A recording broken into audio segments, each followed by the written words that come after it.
Matthew Bryza is a former US ambassador to Azerbaijan and a senior fellow at the Atlantic Council. Earlier this year, he played a behind-the-scenes role, to try and bring Turkey-US relations back on track, including with the Brunson case. And he joins us now from Istanbul.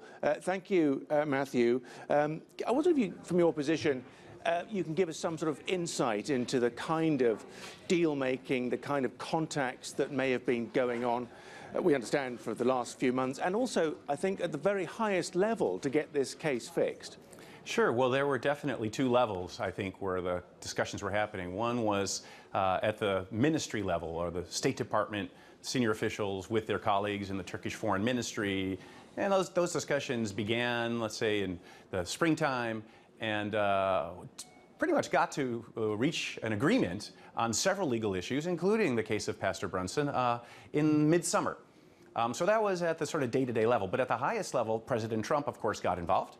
And when he was at the NATO summit in Brussels, my understanding is he did think he had reached some sort of an agreement with President Erdogan for Pastor Brunson's release.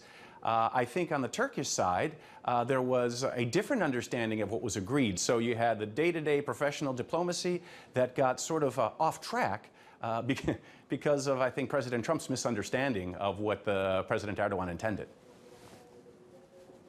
And your take on what kind of damage, and is it lasting, that this case has caused, and the extent to which Pastor Brunson's release might start things getting back on the right track? I think the damage is absolutely not long-lasting. I think both sides now have shown a willingness and an eagerness to get this case resolved.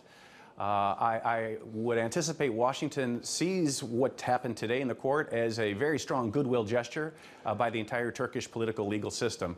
And I think all those elements I talked about that had been under negotiation since last spring, the agreement was there pretty much finalized, and all those sorts of issues now can move forward.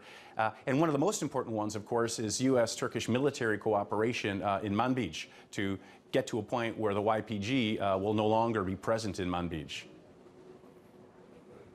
One of the outstanding issues of crucial importance to Ankara, clearly, is Fethullah Gulen.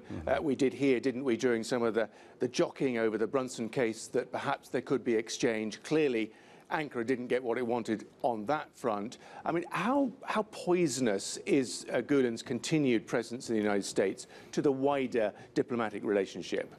Yeah, well, first of all, yeah, my understanding is there was never any serious progress on resolving the Gulen matter as part, or the extradition request of Turkey, as part of those negotiations I've been referring to.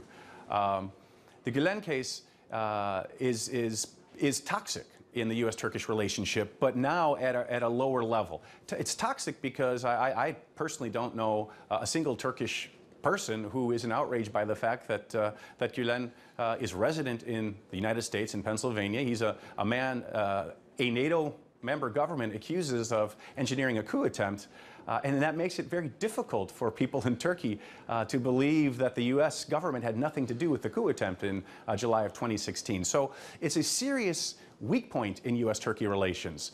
But I think there are ways ahead on it. There's all sorts of focused legal research and activity that can be undertaken.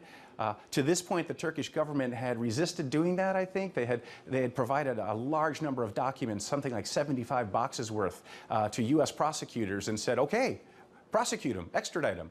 And the U.S. side to say, well, can you help us a little bit more, because it's very difficult to make a legal case that that will lead to a judge's decision to extradite Gulen under the U.S. legal system. So there's a lot of room, I think, for cooperation on the Gulen case now as well, especially pursuing the Gulen organization in the United States as an illegal organization. Matthew Bryza, thank you very much for that perspective live there for us from Istanbul. Thank you.